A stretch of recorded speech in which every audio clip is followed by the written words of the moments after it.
इच्छितो की बऱ्याचशा वेळा आपण नेत्या लोकांना जेव्हा पत्र देतो, खासदार श्रीकांतजी शिंदे साहेब गाडीमध्ये बसल्या बसल्या जे जे पत्र मिळालेले असतात त्या प्रत्येक व्यक्तीचं निवारण कसं करायचं त्या त्या खात्यामध्ये फोन करत असतात। हे कार्य खासदार श्रीकांतजी शिंदे साहेबांचं मला वाटतं सांगायसारखं बरंच काही, पण एवढंच मी या ठिकाणी म्हणेल की आपल्यासारख्या लोकांना जर जीवनामध्ये प्रत्येक माणसाची इच्छा असते आपल्याला घर हवं, घर मिळावं, त्यासाठी मी तुम्हाला सांगतो की खासदार श्रीकांतजी शिंदे साहेबांनी प्रत्येक गोष्टीचं विजन नियोजन केलेलं असतं।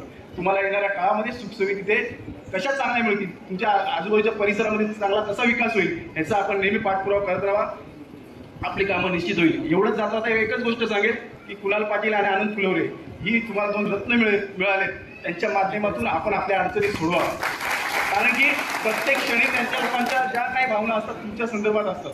कुणाला नेहमी तुम्हाला कल्पना नसेल, पण तुम्ही आता ज्यावेळेस तिथे राहिला आहे तुम्हाला त्या ठिकाणी अजून आगळं वेगळं तुम्हाला पाहायला मिळेल। या ठिकाणी आपण मोठ्या संख्येने उपस्थित राहिला की तुमच्या लोकांची सगळ्यांची कुसबुस ऐकत होतो की अरे श्रीकांतजी येणार आहेत, खासदार साहेबांना बघायचे, ज्यांनी आपल्यासाठी कार्य केले त्याला आपल्याला बघायसाठी जी लोक साहेब आतुरतेने तुमची वाट बघत होते। खरंच असं त्या लोकांच्या माध्यमातून हेच ते म्हणत होते की आम्हाला धन्यवाद द्यायचं। मी तर तुम्हाला सांगेल की तुम्ही जे धन्यवाद द्यायला आलात, तुम्ही धन्यवाद नसून ते साहेबांचं एक कौतुक नसून साहेबांवरती परत एकदा तुमच्या सगळ्या लोकांची जबाबदारी तुम्ही वाढवलेली आहे हे तुम्हाला या ठिकाणी नमूद करतो, आणि आपण एवढ्या मोठ्या संख्येने उपस्थित राहिला त्याबद्दल आपला धन्यवाद देतो। जय हिंद, जय महाराष्ट्र।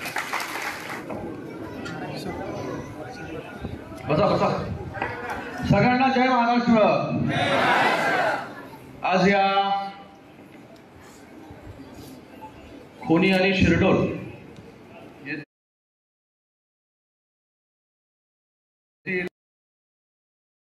आमचे उपजिल्हा प्रमुख राजेश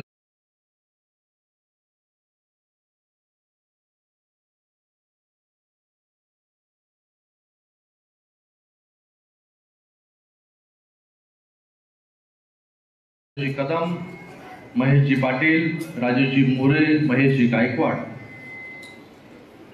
धीरज जैन, संजय वराडे, त्याचबरोबर शिरडोन रहिवासी महासंघाचे श्रीराम शिंदे, कोणीचे रवींद्र भोसले, दत्ता पवार आणि माझ्यासमोर रवी पाटील जे या ठिकाणी उपस्थित आहेत, सर्वच व्यासपीठावर उपस्थित मान्यवर, सर्व आमचे खोनी आणि शिरडोनचे म्हाडातील रहिवासी आणि पत्रकार बंधू भगिनी, आज मला वाटतं आपल्या सगळ्यांच्या आयुष्यामधला आनंदी दिवस, आणि जसा तुमच्या आयुष्यामधला आहे तसा माझ्याही आयुष्यामधला, कारण की आज एक वेगळं समाधान जे आहे, आज एक वेगळं समाधान या ठिकाणी मिळतंय की आज ज्याच्यासाठी आपण काही प्रमाणामध्ये कष्ट घेतले, हे आमचं कामच आहे। लोकप्रतिनिधीचं असं असतं की लोकप्रतिनिधीचं हे सगळं काम आहे, हे त्याची जबाबदारी आहे। तो आपल्या मतदारसंघातला असो, मतदारसंघातल्या बाहेरचा असो। जसं या ठिकाणी रवींद्र भोसले मगाशी भाषण करत असताना त्यांनी पूर्ण 2000 या ठिकाणी महेश पाटील असतील, कुणाल असेल, कुणालचंही या ठिकाणी मी खूप खूप धन्यवाद व्यक्त करतो की बाबा त्याला एक वेगळा विश्वास होता, तो माझ्याकडे थेट या सगळ्या लोकांना घेऊन आला। त्यामध्ये रवींद्र असेल, पवारसाहेब असतील, श्रीराम शिंदे असतील आणि काही 5-6 लोक होते। मगाशी रवींद्र या ठिकाणी बोलत असताना पूर्ण त्यांनी 2021 ते 2022 किती मला वेळा तो भेटला, किती वेळा म्हाडाच्या ऑफिसमध्ये जाणं झालं, किती वेळा अधिकाऱ्यांना फोन केला, किती वेळा नवीन मागण्या घेऊन जो आहे तो माझ्याकडे आला, किती वेळा त्या मागण्या ज्या आहेत त्या पूर्ण करून घेतल्या, आणि आता परत तुम्ही मला सत्काराला या ठिकाणी बोलवला तर मी त्याला प्रश्न विचारणार, मला हा सत्कार जो आहे तो मागची कामं झाल्यामुळे आहे का तुमचा आता मेंटेनन्स बंद करण्याचा आहे?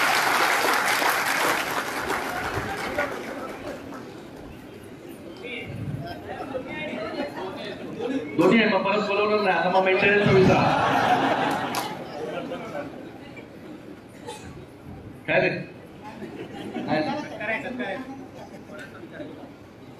बघा, अपेक्षा कोणाकडून करतो लोक? मला वाटतं जो अपेक्षा पूर्ण करतो त्याच्याकडेच अपेक्षा करतात। माझ्याकडे शोधू येतो व्यक्ती, त्याचं काय बॅकग्राऊंड मी विचारत बसत नाही की बाबा तू कुठून आला, तू माझ्या तिकडचे जिल्हा प्रमुख आला, शहर प्रमुखाचं लेटर घेऊन ये, आणि अमुक घेऊन ये, तमुक घेऊन ये। तुम्ही तर नवीन आला होतात मतदारसंघामध्ये, तेव्हा मतदारही नव्हतात, आता मला माहिती नाही मतदार झाला की नाही, अजून नाही झाला. Very good. मतदार नोंदणी करून घ्या, आता राहायला आलात. उत्पन्न गटाला 52,000 परवडत नाही आणि हे फक्त तुम्ही समजू शकता. मी सगळं समजू शकतो, म्हणून सगळ्या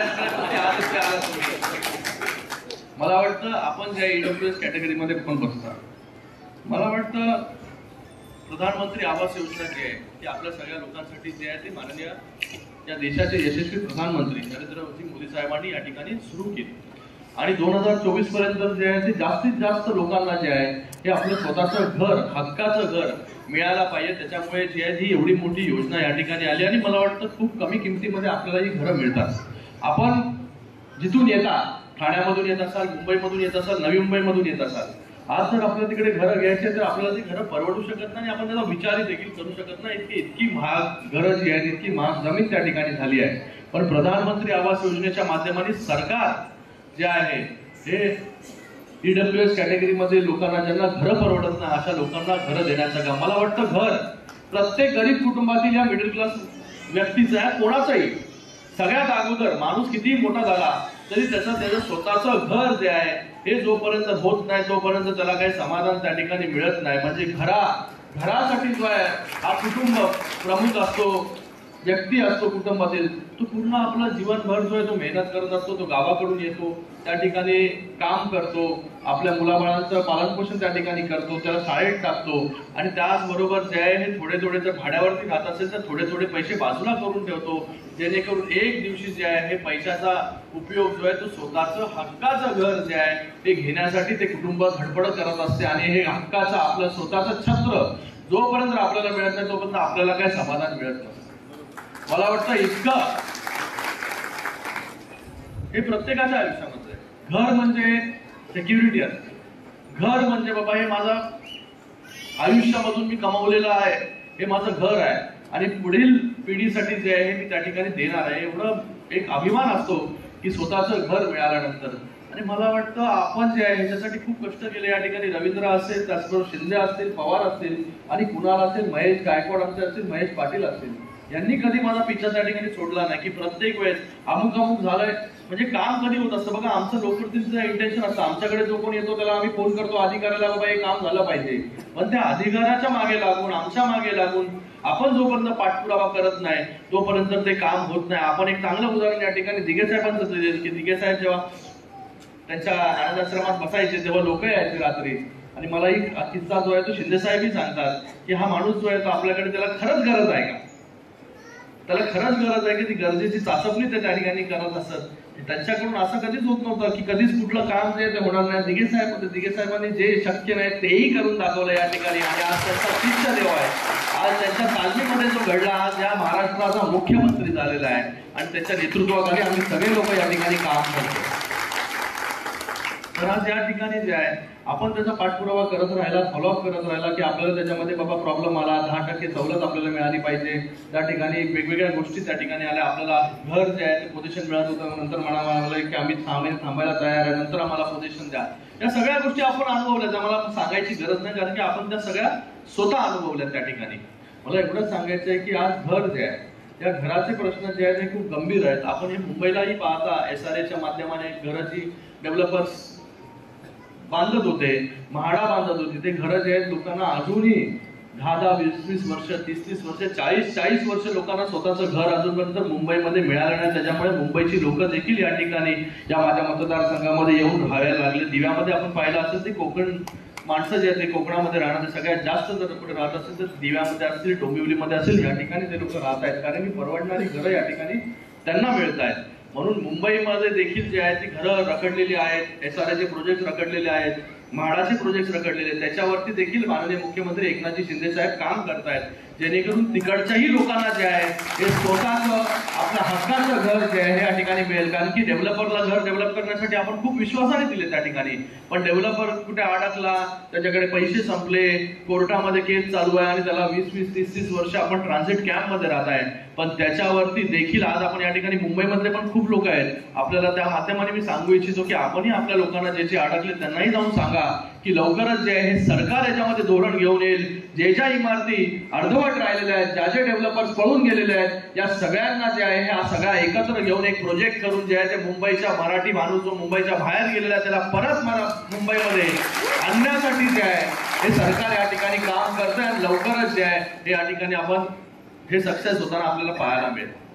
आपण हे नेहमी म्हणतो की हे सर्वसामान्यांचं सरकार आहे, सर्वसामान्यांचे मुख्यमंत्री आहे आणि खरं सर्वसामान्यांचे मुख्यमंत्री आहेत आणि सर्वसामान्यांचं हे सरकार आहे. म्हणूनच आपल्याला ज्या ज्या अडचणी येत होत्या त्या अडचणी ज्या आहेत त्याच्यावरती मार्ग काढण्याचं काम जे आहे ते आपण त्या ठिकाणी केलं. ते आपण त्याच्यामध्ये बसलो नाही की अधिकाऱ्यांना विचारलो आम्ही की बाबा हे याच्यामध्ये बसणार नाही, या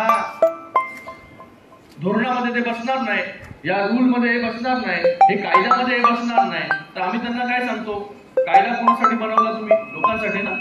कायदा लोकांसाठी बनवला. तर कायद्यामध्ये जर बसत नसतील एवढे मोठे लोक, एवढे सारे लोक, तर तो कायदा बदलून टाका आणि त्याच्यामध्ये कसे बसतील हे ते बघा.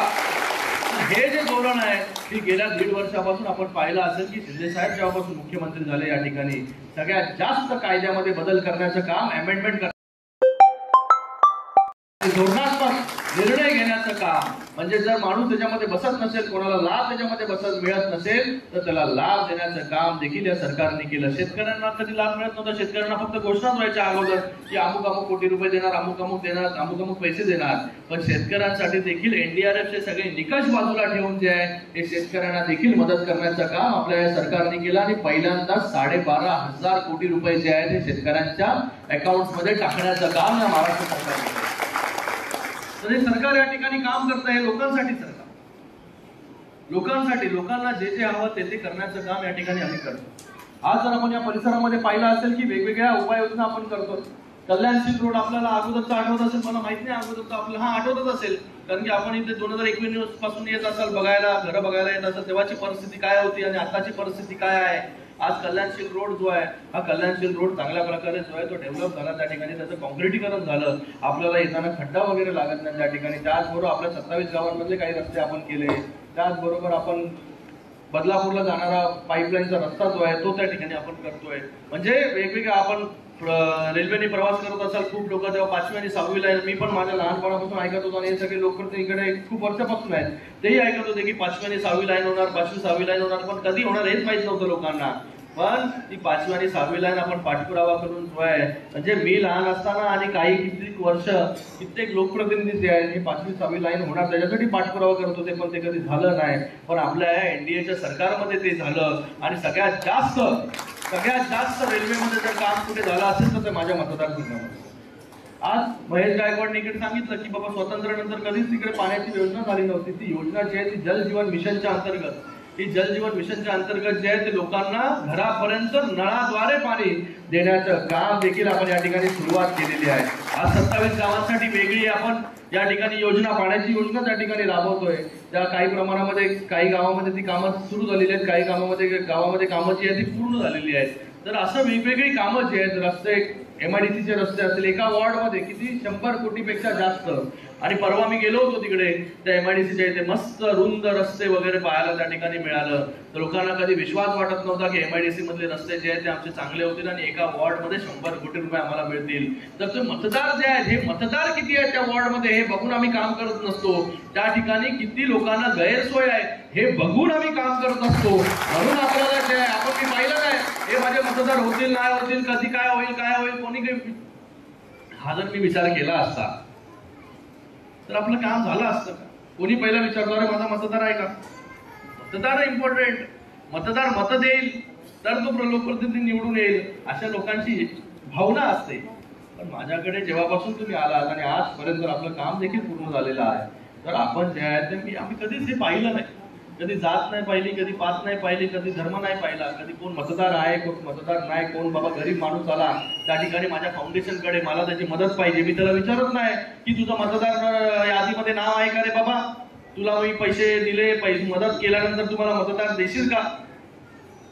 मला वाटतं हे आम्हाला दिघे साहेबांनी कधीच शिकवलं नाही. त्यानंतर शिंदे साहेबांनी आम्हाला कधी हे शिकवलं नाही आणि बाळासाहेबांनी आम्हाला कधी शिकवलं नाही की नेहमी जे आहे लोकांची मदत करत राहायला पाहिजे. आज शिंदे साहेब जे आहेत तेच करतायत. आज जर रिसलवाडीची घटना आपण पाहिली असेल तर सगळ्यात अगोदर कुठला मुख्यमंत्री जातो, तोही डोंगर चढून त्या ठिकाणी पूर्ण सकाळी 6 वाजता तब्येत खराब असताना देखील तो माणूस त्या ठिकाणी जातो. मला वाटतं आपल्याला एक संवेदनशील मुख्यमंत्री या ठिकाणी लाभलेले आहेत आणि त्यांच्या नेतृत्वामध्ये आम्ही इथं काम करतो या ठिकाणी. पण काही लोकांना फक्त रोज उठलं की टीका टिप्पणी करायच्या आणि त्याच्यावरती खालच्या स्तरावरती जाऊन भाष्य करायचं आणि टीका करायच्या.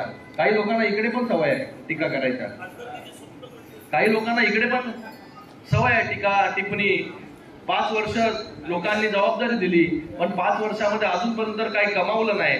त्या ठिकाणी जे आहे फक्त आता 5 वर्ष जबाबदारी दिल्यानंतर आता अजून मोठी स्वप्न पडायला लागली. मी म्हणतोय स्वप्न पडायला काय हरकत नाही.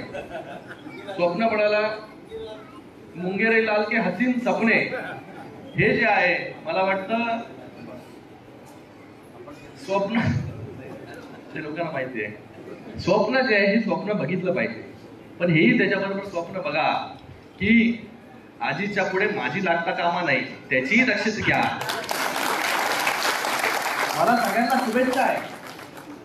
आज हा कल्याण लोकसभा मतदारसंघ जो आहे हा परिवार आहे, हा परिवार आहे. या ठिकाणी मी तुम्हाला बोलवलं नाही, मला तुम्ही बोलवलं. मला 4-5 वेळा पत्रकार या ठिकाणी बसले, 4-5 वेळा जे आहे माझ्या तारखा त्यांनी घेतल्या पण काही ना काहीतरी अडचणी, काही कार्यक्रम, काही माझा दिल्लीचा दौरा असेल, या सगळ्या गोष्टी ज्या आहेत. पण त्यांनी जे आहे त्यांनी ठरवलं होतं की जो माणूस माझ्यासाठी उभा राहिला त्याचा सत्कार जो आहे तुम्ही या ठिकाणी करणार, तुम्ही करणार. आज त्यांनी एक तारीख जी आहे ही ठरवली आणि त्या ठिकाणी एक त्यासाठी खूप म्हणजे हे लागतं, खूप नशीब लागतं हे सगळ्यांचं प्रेम मिळण्यासाठी. आणि हे जे आहे हे कुठून विकत घेऊन किंवा फक्त त्या ट्विटरवरती लिहून मिळत नसतं. या सगळ्या गोष्टी आपल्याला कर्तृत्व आपल्याला जे आहे येणाऱ्या 5 वर्षामध्ये जेव्हा आपण निवडणुकीला जाणार तेव्हा आपल्या डायरीमध्ये आणि आपल्या पुस्तकामध्ये जे आहे, आपल्या रिपोर्ट कार्डमध्ये जे आहे, हे रिपोर्ट कार्डमध्ये जो रिपोर्ट कार्डवरती मार्क देण्याचं काम जे आहे हे सगळे मतदार या ठिकाणी करणार आहेत. पण मार्क कशावरती देणार ते त्याच्या समोर जे लिहिलं. पहिलं कसं असतं सब्जेक्ट लिहितात ना, English, Hindi, Marathi, geography, science, पण तिथे त्याच्या अगोदर आणि त्याच्यावरती मग लिहितात A+ आहे, A आहे, B आहे, B+ आहे, C आहे, D आहे. कोणाकोणाला मायनस पण करतात, कुठलंच देऊ शकत नाही मार्क. तर त्याच्यासाठी जे आहे मार्क देण्यासाठी जे आहे ते लेफ्ट कॉलमला जे आहे ते लिहायला लागेल आपल्याला. मी अमुक रस्ता केला, मी अमुक दिवाबत्ती लावली, मी अमुक गटर केलं. छोटे छोटेच बोलतोय मी ऐपतीप्रमाणे, नाही ते बोलतोय मी. आपण मोठे मोठे 5वी-6वी लाईन, कल्याणशील रोड, आपण इथे काय 1000 कोटीच्या खाली बोलत नाही विषय. 100 कोटी, 500 कोटी. आज कल्याण डोंबिवलीमध्ये 350 कोटी रुपयाचे रस्ते त्या ठिकाणी चालू आहेत.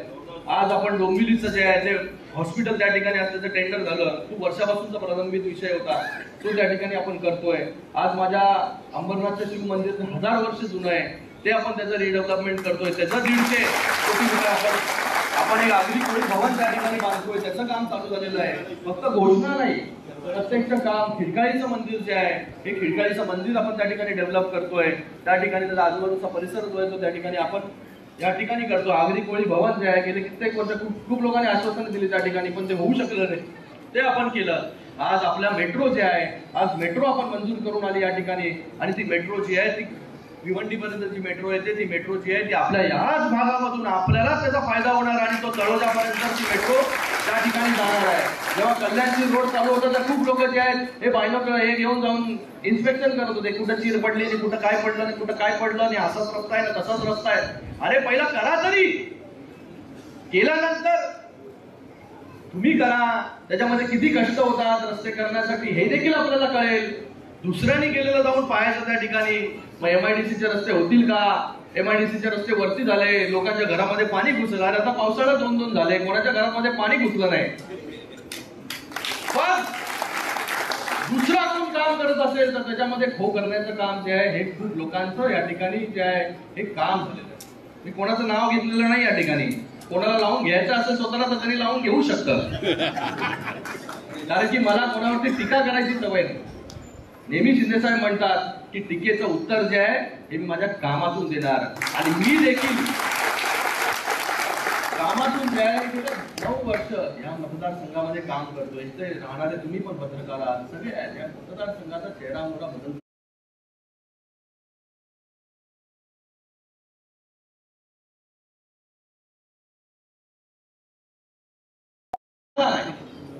मी त्याचा अभिमान करून घेणार नाही कधी. एक समाधान आहे. मी कधीच बोलणार नाही की माझ्या मतदारसंघातली सगळी कामं झालेली आहेत. आज काही लोकांना वाटतंय कल्याण लोकसभेची काळजी वाटते या ठिकाणी, पण कोणीही कल्याण लोकसभेची काळजी करायची इथे गरज नाही. हा डॉक्टर श्रीकांत शिंदे या कल्याण लोकसभेमधूनच उभा राहिला आणि गेल्या वेळेस 2.5 लाखाच्या मताधिक्याने जिंकून आला, नंतर 3.5 लाखाच्या मताधिक्याने जिंकून आला. आता तर अजून तुमची भर त्याच्यामध्ये पडलेली आहे. अजून मतदार झालेले नाही. तोही रेकॉर्ड जो आहे तो तोडण्यासाठी आपण सगळे लोक जे आहेत या ठिकाणी नक्कीच मला मदत करा. कारण की या ठिकाणी जे आहे ते बायफळ बडबड जी आहे ही बडबड आपल्याला करायची. काही लोकांना मतदारसंघाची चिंता पडलेली आहे. काही लोकांनी 5 वर्षामध्ये ऑफिस देखील उघडलं नाही. लोकांना माहितच नाही कुठं जायचं भेटायला. एवढा मोठा प्रॉब्लेम आहे. अशा या परिस्थितीमध्ये जे आहे, आणि बाबा तुम्ही ते कोणाबरोबर कोणाचं लावू नका. पत्रकार ज्याच्यासाठी बोललोय त्याच्यासाठीच करा, नाहीतर काहीतरी दुसरंच लावाल तिकडे. माझी सवय नाही टीका करायची. या ठिकाणी जे आहे ते आपण आपलं काम करत राहायला पाहिजे. कोणाची रेग छोटी करण्यामध्ये आनंद नसतो. आपली रेग जी आहे ती बाजूच्या माणसापेक्षा रेग आपली मोठी झाली पाहिजे. तरच आपण मोठे होतो आणि तरच आपण लोकांच्या विश्वासाला जे आहे हे पात्र ठरत असतो. आज एवढ्या लोकांना मी नाही बोलवलं फोन करून, अरे या माझा सत्कार करायला या. बोलवलं का? तुम्हाला फोन केला का?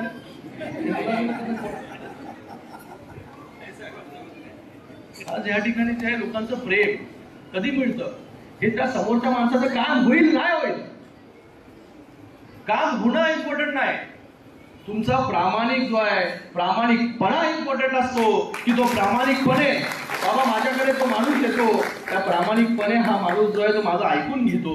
हा माझ्यासाठी त्या अधिकाऱ्याला फोन करतो. नंतर काम 100 लोक आल्यानंतर 50 लोकांचीच काम होतात. 50 लोकांची काम होत नाही, पण 50 लोक जी राहिली आहेत ते एक वेगळं समाधान घेऊन त्या ठिकाणी जातात की बाबा माझं यांनी ऐकलं, ते काम होईल नाही होईल ते माझ्या सगळ्याच गोष्टी आपल्या हातात नसतात. पण आपली प्रामाणिक इच्छा त्या ठिकाणी असली पाहिजे. तशी प्रामाणिक इच्छा आमची या ठिकाणी होती, म्हणून आपलं हे काम या ठिकाणी झालं. पण पुढच्या अजून तुमच्या मागण्या आलेल्या आहेत तर नक्कीच अधिकाऱ्यांबरोबर आम्ही बसू, बोलू, त्याच्यावरती काय करता येईल ते नक्कीच. त्याचं आश्वासन आता मी देऊ शकत नाही कारण की मी त्याचा अभ्यास केला नाही. तर नक्कीच आपल्याला त्या ठिकाणी त्याचा अभ्यास केल्यानंतर मी बोलेन, याच्याशी पवारांशी बोलेन, भोसलेंशी बोलेन आणि अधिकाऱ्यांशी देखील बोलेन. त्याच्यामध्ये काय तुम्हाला अजून चांगला रिलीफ देता येईल हेही आपण करू. तर येणाऱ्या काळामध्ये आपण सगळ्या लोकांनी जे आहे, आता इथे आलात ना राहायला, तर मी बोलत नाही मी मतदार नाही पण मतदार व्हा आता. तर पुन्हा एकदा मी आपल्या सगळ्यांचं खूप या ठिकाणी मी खूप धन्यवाद व्यक्त करतो की आपण जे प्रेम, जो विश्वास आपण माझ्यावरती टाकलेला आहे. कारण की आमच्या सगळ्या लोकप्रतिनिधीचं कामच असतं, काम करो और भूल जाओ, आगे जाओ. पण आपण हे काम लक्षात ठेवलं आणि आपण पुढे आलात आणि माझा सत्कार केला, त्याबद्दल आपल्या सगळ्यांचा खूप धन्यवाद व्यक्त करतो. जय हिंद, जय महाराष्ट्र.